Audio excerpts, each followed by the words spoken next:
Hi everyone, so today we're going to simply review everything that we've learned about motion and about graphs.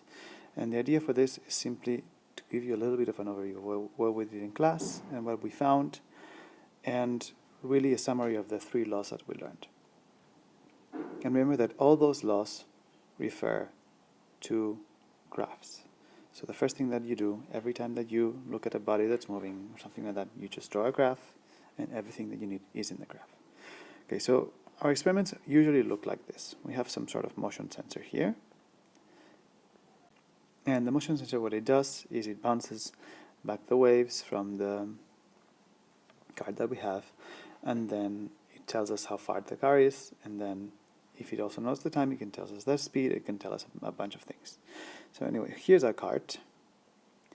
And we started with something called the constant speed chart.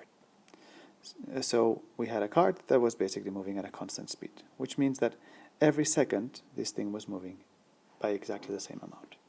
And then we had our motion sensor graph this for us. So here we had a displacement, and remember that displacement is just the distance from the motion sensor, and it can be negative. If, for example, I was behind the motion sensor, then my displacement would be negative. So positive displacement this way, negative displacement this way. And then here's the time. Now, because this thing didn't start moving from right here, so this thing here we will call it 0. So whatever is right next to the motion sensor will have a displacement of 0 because its distance to the motion sensor is 0. Now when this thing started moving, it already had a certain displacement. Let's just say it had a displacement of 30 centimeters. Therefore, the first point that my motion sensor is going to draw is a displacement of 30 centimeters at time equals 0. Now, 1 second later, my cart will have moved. So I'll have this guy here, it's going to move by a little bit. Let's just say that it moves 5 centimeters.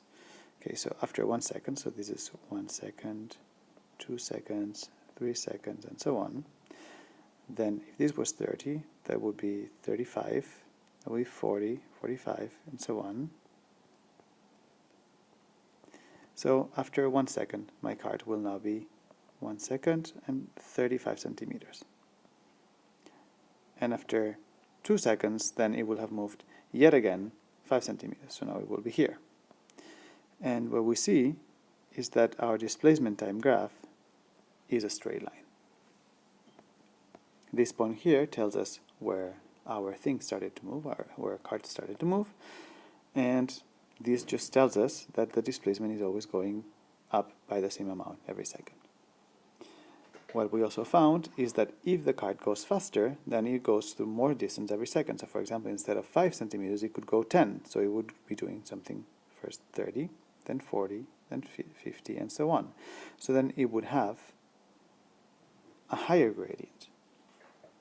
And this gives us an idea. Okay, so what if this guy was still and it never moved? Well, if it never moved, it would always be at the same position. So for example, if it started at 30, it would stay at 30. So then the line of its movement would just be a straight line. If it's moving fast, then the line has some slope. And the faster it's moving, the bigger the slope. Therefore, we can see that the speed of our cart, what we normally call the velocity, and remember that the difference between speed and velocity is that velocity can be negative, because it just means, for example, if I have a negative velocity, it means that my displacement is getting smaller and smaller and smaller, meaning that I'm basically moving backwards. So from here we can deduce that the velocity is the gradient of the displacement time graph. So let's write that down, and this is one of the things that you will have to remember. So if you remember this rule, really, there is very little that can go wrong. So let me see. So velocity is the gradient of the displacement time graph. And we can use this for many things. So for example, if I see a displacement time graph where there is a straight line, I know that the gradient never changes. If the gradient never changes, this means that the velocity never changes. Therefore, just from looking at this graph, I can say, oh look, this guy is moving at a constant velocity, because the gradient is always the same, which means that the velocity is always the same. I can look at this thing and say, oh look, here the gradient is 0, therefore this guy is moving at 0 velocity, meaning that this guy is still. Looking at this guy, I can see, oh, this guy has a high gradient, therefore he has a higher velocity than this guy. But not only this, for example, if I see a graph that does this, I can see that this guy is not moving at a constant velocity. Because see, here the gradient is very high, here the gradient is very low.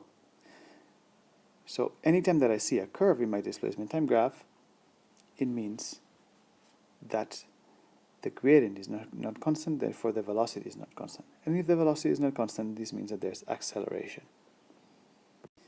Now the next thing that we saw was we put our cart on a slope. So this was a cart and this was a motion sensor. And what we saw was that our cart was moving down the slope. And it was moving down the slope faster and faster and faster. Then we asked our motion sensor to plot our velocity time graph. And careful, this is not a displacement time graph, but a velocity time graph. Which means that what our motion sensor is doing is at every second, it is calculating the velocity of this cart and then putting it here. So this is similar as if you were driving your car, you were looking at the speed meter, and every second you recorded what the speed meter is saying. And then that would make a graph that would show you how fast you're going at every time. Anyway, what we saw is that when we did this thing, we found out that the velocity was always increasing by the same amount each time. So, for example, let's just imagine that this guy was already moving with a certain velocity down, and then it starts going faster and faster and faster. So our velocity time graph will look something like this. Now see, this is very similar to the displacement time graph that we saw before, but careful, this is a different kind of graph. This is not telling us where our cart is. This is just telling us how fast our cart is going. It's a very different thing. Now, just like before, the gradient of this graph tells us some information about the motion of our cart, but this time it does not tell us about the velocity, because if we want to know the velocity, all we need to know is just simply look. So at this point, this is the velocity. At this point, this is the velocity, and so on. Now let's just add some axes for clarity. So this is 1 second, 2 seconds, 3 seconds, and so on. And here, let's just say, for example, that this is 10 meters per second, and then here we could have 15, 20, 25, and so on. Okay, so now one of the things that we would like to know is how much is my velocity increasing every second? And this increase of velocity per second is called the acceleration. So let me just write this down so that you can write it down, even though you should have this in your notes already. So acceleration is simply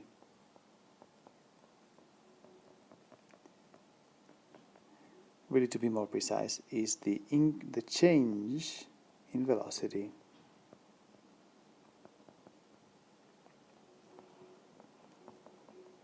per unit time. That is, for example, now we're measuring things in seconds. We want to know how much velocity changed every second. It could be that it's increasing, it could be that it's decreasing, it could be that it's staying the same.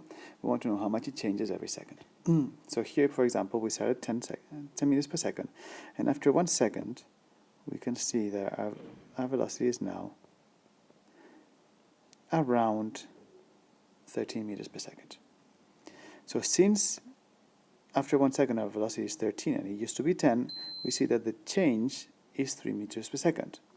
So in this case we say that the change of velocity per unit time is 3 meters per second every second, and we write that as 3 meters per second squared, where this second squared just means meters per second per second. Now, doing this is one way, but we could have taken any interval. For example, I could have just taken this triangle here until 4 and until here, and then looked at the total change which in this case is around 12 meters per second, divided by the total time that it took, which is 4 seconds, and then I can get that the change in velocity per second would be just 12 meters per second divided by 4 seconds, and that's again, of course, 3 meters per second squared, which is the same thing. Now, you will quickly recognize this thing because this is a rise and this is a run. So again, I calculated the gradient of a graph and I got a very important quantity, which is acceleration. So anytime that I want to find acceleration, what I do is I plot a velocity time graph and I find the gradient. And this is one of the 3 things that you need to know that will make your life much, much, much easier if you simply just apply it. So acceleration is the gradient of the velocity time graph. And one thing that you need to know is that solving things with velocity time graphs is much, much easier than solving them with displacement time graphs. So whenever you have a choice, first thing you draw is a velocity time graph, and then if that doesn't work, then you go and try the other one. Now, another thing that I'm going to tell you, but I am not going to prove to you because it would take too long, and this is just supposed to be a summary, is that the area under this graph, which is not only this, but all the area blocked between this line and the horizontal, also represents something, and in this case it represents the displacement. So let's just zoom out and move this away. So let's just say I have a velocity time graph, for example, and I have a constant velocity of 20 meters per second. And I've been moving for 5 seconds. Now, if you know, if you have common sense, you should be able to figure out how much I've moved. Well, if I move 2 meters every second, and I move for 5 seconds, then it's like 20 meters, then 40, then 60, then 80, then 100. So actually, my total displacement is just 20 times 5 equals 100 meters. And you can see that this is just the area under this graph. And this works for this case, but it actually works for any case. So for example, imagine that I have, here's my velocity, this is the time, and instead of being just a rectangle, I have something like this, where again I've moved for 6 seconds, but I've started at 10 meters per second, and I finished at 50. Now in this case, if I want to know the total displacement, I just need to calculate this area. Notice that it's not the area of the triangle, but it's the whole area between the horizontal and the line. Now, I don't know how to calculate the area of bizarre shapes, but I do know how to calculate the area of rectangles and triangles. So what I can do is first calculate the area of this rectangle, and then calculate the area of this triangle. So that's what I'm going to do. What will be the displacement? Well, the displacement will be, first thing, the area of this rectangle, which is 10 times 5, which is just 50. So 10 times 5 plus 50. And then plus the area of this rectangle. Now, the area of a rectangle is just simply the base, which is 5, times the height, which is 40, because it's 50 minus 10, and then divided by 2, because it's just half the rectangle that it would take up, right? So it would be 5 times 40 divided by 2, which is the same as saying 5 times 20, which is 100. So therefore, the total displacement is just 50 plus 100, which is 150 meters. So this is the other thing that you need to know by heart that will make your life much, much easier, which is that the displacement is the area under the velocity time graph. So, putting it all together, these are the 3 things that you need to know. If I want to know velocity, it's the gradient of the displacement time graph. If I want to know the acceleration, it's the gradient of the velocity time graph, and if I want to know displacement, it's the area under the velocity time graph. Normally, to solve a problem, the first thing we do is we draw a velocity time graph, and then we simply apply these two rules. With this, you have plenty. This is much more useful for when they're giving you already a graph, normally a displacement time graph, and they're asking you which type of movement this is. And then if the graph is a straight line, you know that the velocity is constant. If the graph is a curve, then you know that the velocity is changing. With these three rules, you cannot go wrong. Simply write them down, memorize them, and apply them in each problem that you're doing. If you stick to these three, you cannot fail. But please do stick to these three and nothing else. Good luck.